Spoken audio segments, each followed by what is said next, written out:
दोस्तों, मानव चांद पर कदम रख चुका है, किंतु मानवों के चांद पर रखे कदम काफी हैरानी भरे रहे हैं। आज से 50 वर्ष पूर्व जब हमारे भारी भरकम टेलीविजन सेट वर्तमान में हमारी जेब में रखे स्मार्टफोन से भी कम फीचर रखते थे, तकनीकी रूप से इंसानों का ज्ञान बेहद ही सीमित था, तब वर्ष 1969 में नासा लगातार 2 बार इंसानों को चांद पर पहुंचाता है, एक बार जुलाई में और दूसरी बार नवंबर में। मानो पहली बार में नासा का कोई सामान चांद पर छूट गया हो, जिसे लेने सिर्फ 4 महीने बाद ही नासा ने दोबारा इंसानों को चांद पर पहुंचा दिया। सिर्फ यही नहीं, वर्ष 1972 आते आते मात्र 4 सालों के अंतर पर नासा ने लगातार 6 बार इंसानों को चांद पर भेजकर इतिहास रच दिया। इतनी जल्दी चांद पर जाने के कारण पूरे विश्व के वैज्ञानिकों की आंखों में चमक आ गई। चांद पर मानव बस्तियां बसाने की या वहां खनन करने की बातें होने लगी। लेकिन फिर अचानक ऐसा क्या हुआ कि चांद पर जाने की चाहत विश्व के सभी देशों ने एकदम से त्याग दी। कहा जाता है कि नील आर्मस्ट्रॉन्ग और बज एल्ड्रिन जब चंद्रमा की सतह पर घूम रहे थे, तब कुछ समय के लिए उनका प्रसारण जानबूझकर रोक दिया गया था। वो कुछ कहना चाहते थे, लेकिन उनकी आवाज़ भी काट दी गई थी। जानकारों का कहना है कि चांद पर अनेकों टावर हैं, जिनकी ऊंचाई 2000 से 2500 मीटर तक है। आर्मस्ट्रॉन्ग और एल्ड्रिन ने किसी ऐसे ही टावर को देखा था। ये जानकारी आम जन से छुपाई गई। ये टावर एलियंस ने कई हजार साल पहले पृथ्वी पर नजर रखने के लिए बनाए थे। फिलहाल ये टावर वीरान पड़े हैं। इन टावरों के बारे में अधिक जानकारी जुटाने के लिए ही नासा ने जल्दी इंसानों को चांद पर भेजा। लेकिन जब आखिरी बार इंसान चांद पर गया तो वहां एलियंस आ धमके और उन्होंने इंसानों को वहां से चले जाने की चेतावनी दे दी, साथ ही कभी वापस ना आने के लिए भी कह दिया। नील आर्मस्ट्रॉन्ग ने खुद एक इंटरव्यू में कहा था कि अंतरिक्ष में उनके यान का पीछा किसी बेहद एडवांस टेक्नोलॉजी वाले यूएफओ द्वारा किया गया था। चांद पर अजीबोगरीब रहस्यमय संगीत बजने की आवाज़ को भी कई चंद्र यात्रियों ने सुना है।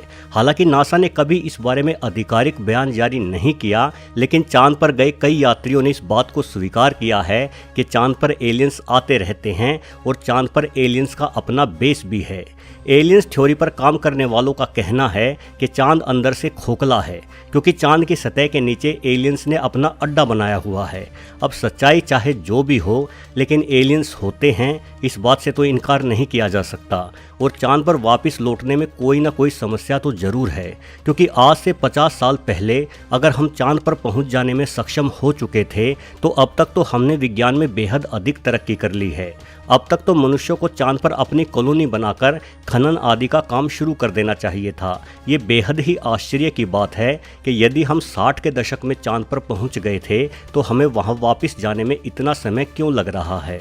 पिछले साल नेशनल स्पेस काउंसिल की एक बैठक में नासा के प्रवक्ता ने कहा था कि इंसान को दोबारा फिर से चांद पर भेजा जाएगा, लेकिन इसकी तैयारी करने में अभी समय लगेगा। शायद हम 2028 तक चांद पर फिर से पहुंच जाएंगे। उनका ये बयान सवाल खड़े करता है। जब हम दशकों पहले कई बार लगातार चांद पर जा चुके हैं, तो अब हमें तैयारी के लिए इतना लंबा वक्त क्यों चाहिए। विज्ञान पहले की तुलना में आगे बढ़ा है या पीछे हटा है। दोस्तों, अमेरिका के नील आर्मस्ट्रॉन्ग चंद्रमा पर अपना पैर रखने वाले पहले पृथ्वीवासी थे।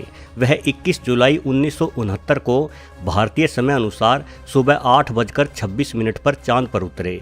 हमने पढ़ा है कि बड़े अंतरिक्ष यान कोलंबिया से अलग होकर ईगल नामक एक छोटा यान चंद्रमा पर उतरा था। सबसे पहले नील आर्मस्ट्रॉन्ग ही बाहर निकले, किंतु नील आर्मस्ट्रॉन्ग के चांद पर कदम रखने से पहले ही इंसानों की कोई और निशानी चांद पर मौजूद थी। असल में खुद के उतरने से पहले आर्मस्ट्रॉन्ग ने गांठ मारकर बांधी हुई एक प्लास्टिक की थैली चंद्रमा पर फेंकी थी। इस थैली में आर्मस्ट्रॉन्ग और उनके सहयात्रियों का मलमूत्र और उड़ान के दौरान की खाने पीने की सामग्रियों से बचा हुआ कचरा था। देखा जाए तो इंसानों से पहले इंसानों के कूड़े ने चांद पर अपनी उपस्थिति दर्शाई थी। आर्मस्ट्रॉन्ग के थैली फेंकने से करीब 10 साल पहले लूना 2 नामक रूसी यान चांद से टकराकर ध्वस्त हो गया था। उस यान का कचरा भी चांद पर चारों ओर बिखरा पड़ा होगा। संभवतः यह कूड़ा आज भी ज्यों का त्यों ही पड़ा होगा, क्योंकि चांद पर कोई वातावरण नहीं है, ना ही वहां बारिश होती है, इसलिए सारा कूड़ा बिना सड़े गले आज भी वैसे का वैसा ही पड़ा होगा। रूसी यान के नष्ट होने से लेकर आज तक हम लगातार चांद पर कूड़ा फैला रहे हैं। नासा का अनुमान है कि चंद्रमा पर भले ही कोई नहीं रहता, पर वहाँ 190 टन मनुष्य निर्मित कचरा यहाँ वहाँ बिखरा पड़ा है। यानी अगर चांद के कूड़े को इकट्ठा किया जाए तो करीब 10 बड़े ट्रकों की आवश्यकता पड़ेगी। वहीं दूसरी तरफ नासा कह रहा है कि चांद पर किसी प्रकार का जीवन नहीं पनप सकता। चांद एक वीरानी और बंजर जमीन है। ऐसा कोई कारण नहीं है जिसके बल पर कहा जा सके कि चांद पर जाना मानवों के लिए हितकारी है। यही वजह है कि नासा का चांद से मोह भंग हो गया है। तो फिर नासा हमें बताए कि अमेरिका और बाकी देश लगातार चांद पर यान क्यों भेज रहे हैं। जब वहां जाना बेकार है और वैज्ञानिकों का चांद से मोह भंग हो चुका है तो क्यों चांद पर लगातार कूड़ा फैलाया जा रहा है। आखिर बंजर चांद पर ऐसा कौन सा राज है जिसे जानने के लिए हम समय समय पर चांद पर यान भेजते रहे हैं। दोस्तों, इसमें कोई शक नहीं कि चांद का धरातल बेहद ही रहस्यमयी है। माना जाता है कि अतीत में किसी अंतरिक्ष पिंड के टकराने से धरती के 2 टुकड़े हो गए थे। इन दोनों टुकड़ों में से एक छोटे टुकड़े को ही आज हम चंद्रमा के नाम से जानते हैं। यानी चांद धरती के बाद बना है और चांद और पृथ्वी का धरातल भी एक समान ही होना चाहिए। लेकिन हालिया वैज्ञानिक जांचों के अनुसार चांद धरती से भी ज़्यादा पुराना पिंड है। जब चंद्रमा की मिट्टी से मिले तत्वों की जांच की गई तो इसे अंदाजन 530 करोड़ साल पुराना माना गया, जबकि हमारी धरती महज 450 करोड़ साल ही पुरानी है। चांद का धरातल भी पृथ्वी की तुलना में अलग है।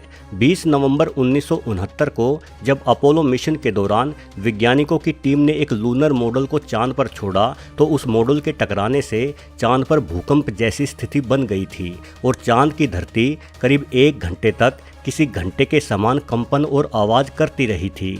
ऐसा तभी संभव है जब चांद की सतह किसी धातु से बनी हो और अंदर से चांद खोखला हो। चांद पर पाए जाने वाले पत्थरों में भी भारी मात्रा में यूरेनियम और नेपच्यूनियम जैसे एलिमेंट पाए गए हैं। धरती पर ये एलिमेंट कम से कम पत्थरों में तो नहीं पाए जाते। इन एलिमेंट्स का प्रयोग स्पेसशिप की बाहरी सतह पर किया जाता है ताकि स्पेसशिप अधिक तापमान और दबाव को सह सके। तो क्या चांद भी एक स्पेसशिप ही है? माना जाता है कि चंद्रमा पृथ्वी के गुरुत्वाकर्षण बल के क्षेत्र से भी बाहर है, फिर भी वो लगातार पृथ्वी की परिक्रमा किए जा रहा है, जिस कारण अनेकों वैज्ञानिकों का दावा है कि चंद्रमा प्राकृतिक है ही नहीं बल्कि इसे कृत्रिम रूप से किसी बुद्धिमान एलियन सभ्यता द्वारा बनाया गया है। चंद्रमा के जरिए ही वो एलियन सभ्यता पृथ्वी पर नजर रखती है। इतिहास की किताबों में चंद्रमा के बारे में एक और अनोखा तथ्य भी पढ़ने को मिलता है। बताया जाता है कि आज से करीब 910 साल पहले यानी 11वीं सदी में चंद्रमा अचानक से गायब हो गया था। चांद कई महीनों तक लगातार गायब रहा और उसके बाद दोबारा प्रकट हो गया।